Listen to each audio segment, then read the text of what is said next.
The protest began on April the 15th, when the death of reformist politician Hu Yaobang prompted students to commemorate him at Tiananmen Square while calling on the government to reassess his legacy. Within days, more protesters had gathered, and they began writing about broader political issues such as freedom of the press, democracy, and corruption. On April 27th, some 50,000 to 100,000 students from all Beijing universities marched through the streets of the capital to Tiananmen Square to join the protest.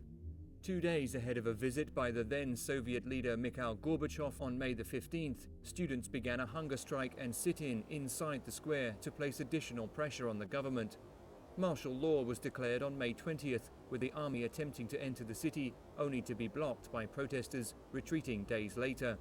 At some point, a 10-meter-tall statue known as the Goddess of Democracy was erected in the square, facing a portrait of Mao Zedong.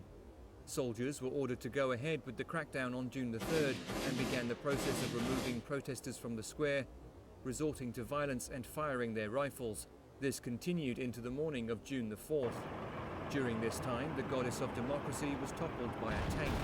By the morning, the students had begun to retreat. Anyone who tried to re-enter the square was fired upon by soldiers.